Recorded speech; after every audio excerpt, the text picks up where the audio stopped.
I don't care how you was feeling before. Nope. But right now, it's time to feel good. Yeah. Let's go. I'm good. I'm good. It don't matter how my day starts off, cause I'm good. I'm good. Don't bring it. Hi everyone, I'm Korren Briley here with Terry Fletcher, and we want to welcome you to the BunLife Podcast, coming to you from Podcast Center, LA, California. Hey Terry, I've missed you. I haven't seen you in like a whole, I've talked to you, but I haven't seen you in like a whole week and a half. Yeah, I've actually been busy with your daughter. No. Did you steal her? I feel like you stole her. I did. We had a play date recently, as you know, and that was very fun. So so those of you that are just listening in, or this is your first time hearing one of our podcasts, I have an adult daughter, and Korren has her two younger kids, and I've kind of grown a little bit attached to them. So her daughter, Carson, is 6 and an adorable little kid, and so she came out with my daughter and I to a play date when Korren was out of town. So that was really fun. I was low-key very jealous of everybody involved. I saw all the photos and I wanted to be there, and I bugged Carson to let me go, but she wouldn't let me. But no, she had a blast. She was a little hopped up on sugar, so bedtime was pretty fun. It's challenging enough as it is to get a 6-year-old to go to bed. Let me tell you guys, my kid, there's no kid thirstier than a kid going to bed. I swear to God, you would think I never let her drink water. She was roaming the Sahara Desert for 17 days, and now it's time for bed, and now she wants all of the water in the world. I think kids just become these thirsty camels. It's like they save it up for the day. You can't get them to drink water until bedtime. They're like, oh, okay, Mom, can I have some water now? Yeah, it's like, really? Okay. And then we're worried because we don't want them to wet the bed. To pee, right? They use potty to keep themselves from having to go to bed. They use that as a trick. I can't tell you how many times where I've spied on her and realized she's playing in the bathroom instead of, the 10th time she said she had to pee. She really did not, obviously.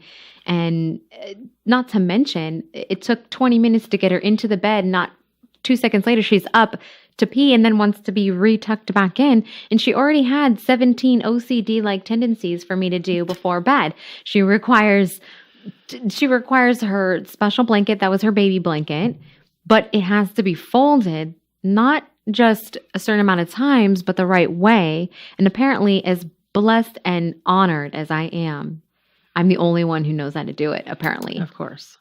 So I'm required to do this folding, Houdini act. And then she requires 2 kisses, 2 hugs, not one, not more or less. They have to be in that order. And then, of course, there's the special mummy tuck-in, and then the night light situation. And then the door has to be a certain amount of centimeters open. And she's crazy. Yeah, Summer used to do the same thing when she was little, like a baby and still in a crib. She had, since I traveled, I'd bring her a Beanie Baby back from every trip. Remember those things? Those things that actually took up space in our garage and all of our big plastic trash bags. Now I hear they're worth money, and we gave them all away. But she used to put them all around her body and want them at certain parts of her head. And if I didn't know that the pink flamingo went by her left eye and her white seal went by her knee, then I just failed that day. And she would just be there, like still laying on her back, looking at me and she'd give me that eye. Like, it's not in the right spot, because she liked to go to sleep as a mummy, apparently, and just lay there with all her, it was like she had it in her coffin. She had them all around her. And so I talk with my hands, so I'm kind of explaining this to Korren as I'm talking, but oh man, she would drive us crazy with that. But we had the same thing with the water, and that's actually how we started with the water bottle by the bedside. And she still to this day has to have water by her bedside. Does she do new water, old water? No, luckily Carson, she doesn't. Yeah, she's like, this is old water. Oh, geez. It's like, you brat. That's no, really funny. Like this is from a water bottle, a fresh water bottle. It was sealed from last night. It is perfectly fine. No, we had to do the trips to the bathroom, and then we have, so the door had to be cracked only half an inch. Right. And my daughter, who like your daughter, we all think our kids are super smart. I'm just putting it out there. Ours are super smart. That's all I'm saying. But she actually had to get me a ruler because apparently I don't know what a half an inch is. And I'm like, are you kidding me right now? She's like, Mommy, let me show you. Yes, I got my school I know. ruler. So I was just like, oh my gosh. So, and then the when she was little, the hall light had to be on, and then the door cracked. But then all of a sudden she's like, that's too much light. Turn it off. And then can you guys put down the TV just this much because I can't sleep with it on, but I don't want to hear it silent because I still need to have some noise. And then at that point I was like, okay, I'm out. We need to have some rules of our own here. It's like a juggling act. You know, it's funny too, but like actually getting her to go to bed, you would think that I sprung upon her this brand new concept of bedtime every single night, day in and day out since she was a baby. It's, you know, Carson, it's time to get ready for bed. And she falls out and her legs apparently break and her arms don't work. And suddenly her hair is in her face and she's sweating and crying. And it's just this big ordeal and this big act. Like, don't even say the word. She won't even let us say bedtime. Still? It drives my husband crazy. Yeah, he He probably does it just to bug her. Oh, of course he does.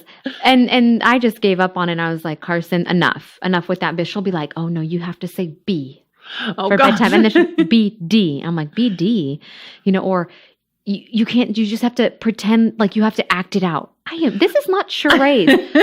Child, get your butt in bed. And it's just, yeah. But then there's the on the flip side, then there's Dylan, who's 18 months, and his bedtime routine is completely different.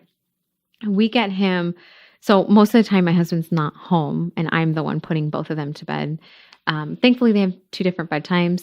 So it makes the process a little easier. 2 different bedrooms, right? 2 different bedrooms. Yeah. So helpful. It's separate. So Dylan goes to sleep around 7:30, 8 o'clock.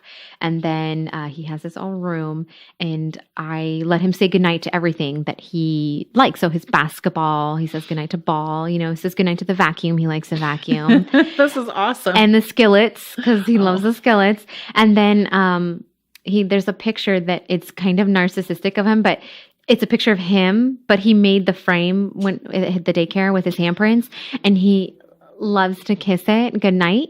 And then I have painting that has the kids' handprints on it. Oh, cute. And I say goodnight, family, and he touches it, and then we say goodnight to certain pictures, so like certain family members. But one of the pictures I make sure that he says goodnight to is a picture of him and of my husband. Oh. And it's a picture of actually him and Carson that he likes. And it's one of my favorite pictures of them. And he kisses it goodnight every night. He started doing that on his own. That's Goodnight, so Dada. cute. Yeah. So at least he says goodnight to him every night. And then I put him in his bed and I'm like, I love you. Please say it back. And he just started saying it back. Oh, so it was really that's cute. Now, are you putting to bed with a bottle or without a bottle? Nothing. I always ask that because it's funny because that was actually a pet peeve of mine. And it was funny because my friends had kids before I did, and I had one, and so they were always like juggling, like you do the multiple kid thing. But I remember my one friend telling me that her son would bite through the nipples and all I could think of was choking. Yeah. And when she used to tell me that, I'm like, well, I'm never putting Summer to bed with a bottle. And she's like, they don't really need it. If you don't start them with it, they don't need it. So no judgment to anybody out there that does that, because some kids, maybe they do need that. But I was more afraid just with the choking. And then she told me about, he used to bite the side of the wooden crib, and he broke it with his teeth one time and got out of it. And I'm thinking, this kid just liked to chew through things. He's like an animal. I know. I'm just like, wow, Billy, shout out to you. But it was just funny because we just never did the putting down with a bottle. I don't know. I never did it, and it never really was a big thing. So we lucked out on that one. We actually took a lot of work to teach both the kids how to learn how to fall asleep on their own. So I know a lot of parents do different type of sleeping arrangements. There's no right or wrong, absolutely. And every kid and every parent is, everyone is different, and what works for one person may not work for the next, simply because their kid is a different type of kid. Right. So I have been fortunate enough to be able to put my kids down by themselves, and they put themselves to sleep. But it did take a lot of work and a lot of diligent follow through, which unfortunately fell a lot on me since I was the one that was putting them to bed. Right, right. And I don't know the moms out there that have daughters, but to me, I think daughters are harder because there's certain times of the month from birth that they are emotional. And, obviously when they get older, they're going to have their cycles and things, but people don't realize is that, and my nursing background, that's where I'm giving this with, they have a cycle and sometimes they just get emotional and they get up and you're trying to like, okay, why are you up? And so but the thing is, as far as trying to fight with your kids, and this is just a lesson I learned when I traveled. When they get up and they're emotional, and I call it falling over a cliff. When they've hit the edge of the cliff, yelling at them doesn't work. Didn't work with my daughter. And so we kind of did this thing where it was more of a comfort thing. So I'd be like, and she'd be like, I just can't, the whole, the big heavy sighs. And I'm just like, okay, what's going on? And she's just like, I can't sleep right now. I'm like, okay, well, what would make it better? I don't know. I'm like, okay, well, how about a heating pad just on your tummy? And I go 5 more minutes of Lizzie McGuire. That was the show at the time. Yeah. Or Blue's Clues when she was younger. And I said, and would maybe some hot tea help? And she goes, yes. And I'm like, okay. So we'd make the hot tea and she'd be like, and this is what's funny though. She'd be on the couch with her heating pad on her tummy, watching her show, being like, can I have some popcorn with that tea? I'm like, no, we're doing the hot tea, Summer, and you're going to like it and then you're going to bed. No, but it was just funny because then you could tell if they're working the system or if it's really a comfort thing. But then just a couple sips, I'm like, okay, are we ready now? Yes. So I think I know that some parents have a thing about giving in and wanting to be really strict about it. I am very strict about bedtime.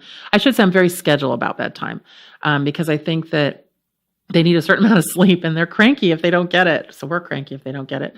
Everyone's having a bad cranky. Day. Yeah. If people don't get enough sleep, and kids always get up at the same time. So, trying to get them to consistent bedtime is really helpful. But I think sometimes if you cut them a little slack, it tends to make bedtime a little bit easier. So I think it depends on the kid, but that's how it worked for me. And we've talked about it in previous podcast episodes of the spontaneity. Sometimes if you know that they have no school the next day, there's no obligation, and you give them that extra 5 minutes that will make sure that they sleep an extra hour, it can be helpful, but given the right situation, because the schedule is important.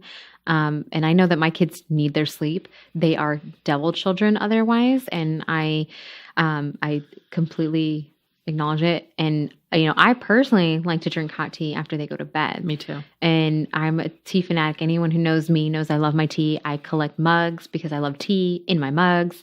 And it's my wind down. I don't really even drink tea always that has caffeine in it. Sometimes I do. But I'll literally put on a pot after the kids go to bed and put on some really ratchet, unintelligent television show just to wind down and not actually use my brain. What's your favorite tea? My favorite. It's the Aveda comforting tea. I like that. It's my favorite. I remember. Yeah, it's so. I will buy it by the gallons if I. Well, not gallons. It's a solid. But I would buy many a pounds of it if I could. Earl Grey. I'm an Earl Grey person. I just love that at night. I don't like it in the morning though. It's weird. I like it at night. But it's funny, something you were saying about, just the whole production of bedtime, So for those of you out there, that have the younger kids and everything, we absolutely sympathize, empathize, feel for you there. A little bit of our issues when it comes to boundaries. So what we have is, hi, Mommy, I have to tell you something about my day. So I'm sitting in my room and I've got, my husband's in there, and we actually just finally wound down for maybe, watch a show that we haven't seen in a while, and she comes right in. And it's like, I noticed that when that happens, his hand goes off my leg. He scoots over to the other side of the bed, or he's like, I have to get up early tomorrow. I'm going to the guest room, And so then, because he knows that when Summer comes in, it's a conversation, She needs her mommy. Yeah. So she's in there and she's feeling like she needs to be chatty. And so, we have a lot of interesting separation in the evenings when you have an adult child, because she just feels like that's her time. My time's her time, apparently.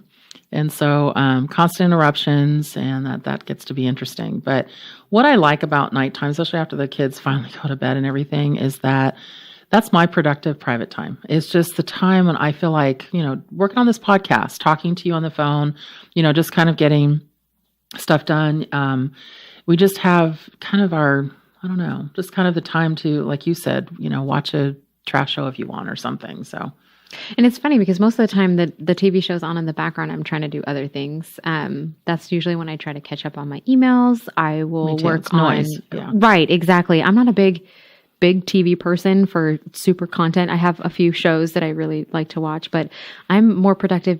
Well, I'm either really productive or really unproductive because I either just shut down and lay out on the couch or the bed, turn on the TV, and with intention of watching at least one full episode. But sometimes I just totally pass out and I get, a little extra beauty rest. I can't start anything on the couch if I'm tired because I hate to be woken up. Me too. If I'm on the couch and I start to, we have in our house, we have like a big couch and then we have 2 really comfortable chairs, and my chair has an ottoman.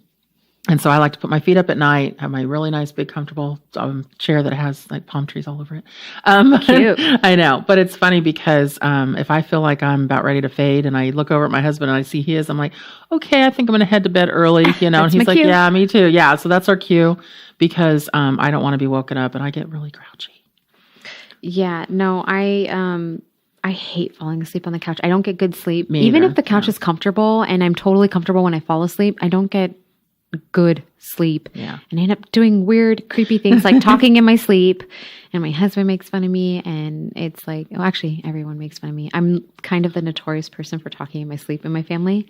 And I used to sleepwalk and all that good stuff. And apparently it's genetic because my kids do it. Oh, that's crazy. That's awesome. So you mentioned, and I think I mentioned too, reality show, Guilty Pleasures. What do you watch? So I like to watch Teen Mom. Okay. I actually I've been watching it since 16 and pregnant, and Teen Mom OG, and then Teen Mom 2.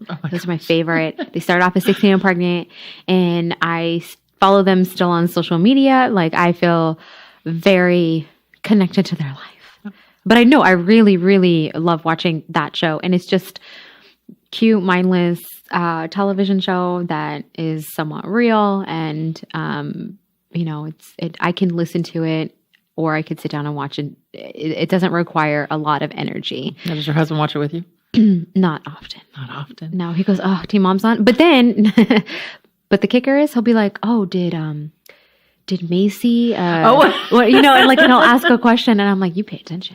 Yeah, and he's like, "No, I'm watching it because it's on. I don't even know what's going on." And then I'll be like, because I follow him on social media, though, I'll be like, "But in real life, because this is what's going on right now, I know that she's pregnant. She already announced it. And then, but on the TV show right now, she's just sick, but she doesn't know why, and things like that." So, but It's pretty funny. do make sure. But what's your favorite TV show? I like The Bachelor and The Bachelorette. Oh yeah, that's really big. I know people have like Bachelor nights or whatever. They do. And it's funny because my husband, he pretends that he's on his iPad when he's doing that. And I'm just like, really? But then he'll look up and he'll start laughing and I'm actually on my phone because I've kind of gotten disinterested in whatever's going on. And like Bachelor in Paradise, all the offshoots of that. It's really mindless, mind-numbing, just stupid comedy. And you just think, God, what are these women and men doing? But I got get wrapped into it. Well, I got stuck on it because years ago, I was doing an out-of-town business trip, and my accommodations were at a university setting, and they put me in this dorm room, and it was in St. Louis, and all it had was a single bed. It had a dresser. I didn't have a nightstand. Had a chair, and it was 15 years ago. I remember it perfectly. And it had a TV with only one channel, Channel 7, which is ABC here. And that was the only show that was on. And when you're traveling alone as a female, you have to have noise in your room. You're used to it at home. Yeah. And so I got hooked on it. I was like, oh, what is this show? This is stupid. It was the first year of it. I remember that. Yeah, it was the first year of it. And then ever since then, it's like this train wreck I can't look away from. So my mom and I used to watch that show in the beginning. Just like Survivor and all those shows we would watch that sometimes, but I kind of veered away from it. Some people like Big Brother, things like that. Yeah, I've heard of that one. Yeah, I don't actually watch that one, but kind of funny. Just, Iron Chef America, I love that. I love Iron Chef. Oh, I mean, the HGTV is always on in my house. I'm so sad that Fixer Upper is gone. I love that show. And I'm so obsessed with Chip and Joanna Gaines. Yeah, I love Joanna Gaines, but that's kind of our reality show pleasures. So just kind of fun things there. But as we're looking towards, kind of just really pulling this together and everything. It's been a good week. What would be a small victory that I felt like I had this week? This is going to be something I think moms and working women and everybody out there is going to be able to relate to. I bought new underwear. Oh my God. You know what? I saw you post that. I actually posted on my work Instagram, and I'm just like, I got so many people going, what does that feel like? Those are cool. Those are seamless underwear. Korren, all I'm telling you right now is that for those moms out there that are thinking about this, think about it. When's the last time you bought underwear? And I'm not saying when you went to go get the kids' diapers or you went to go pick something up at Target or Walmart and you said, oh, you know what? I need to grab a pair of 3 packs there. No.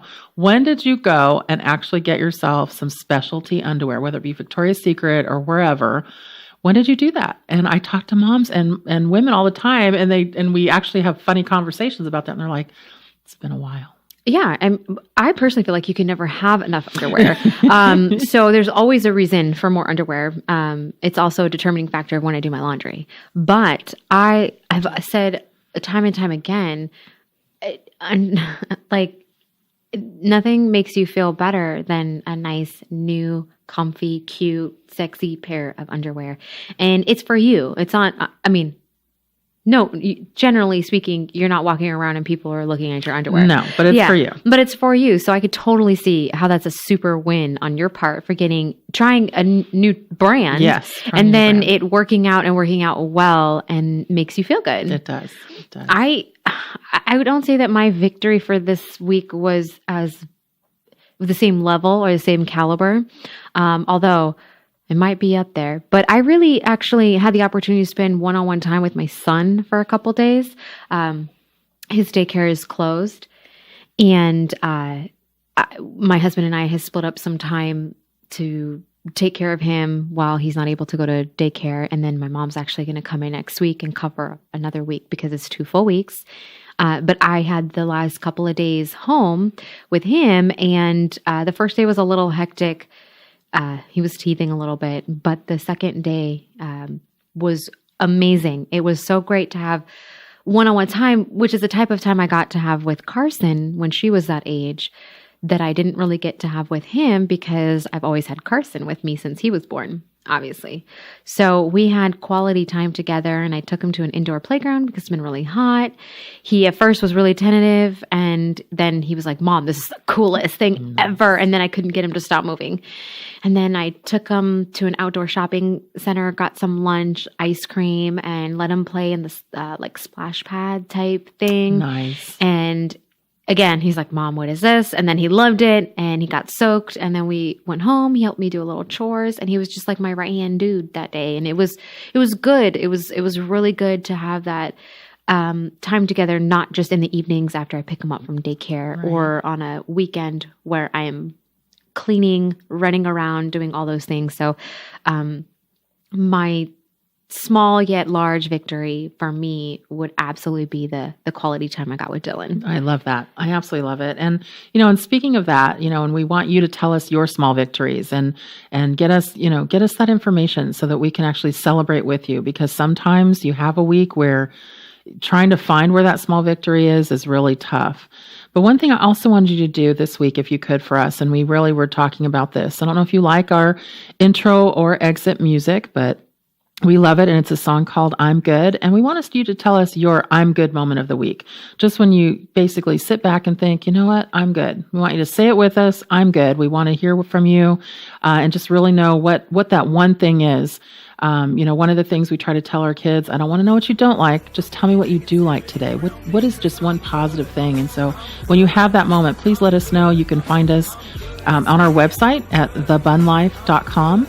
And until next time, everyone, just make it a great day, and thanks for listening. Bye.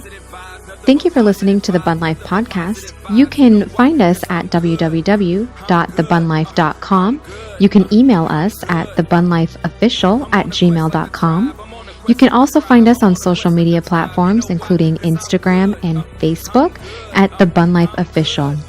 You can stream our podcast on almost all platforms, including YouTube, Stitcher, iTunes, TuneIn, Google Play, as well as our website. Don't forget to rate us and leave us a review on whatever platform you listen to. Now, everyone, make it a great day. Until next time. That's right. Yeah, I'm good. I'm good. I'm good. I'm good. Thank you.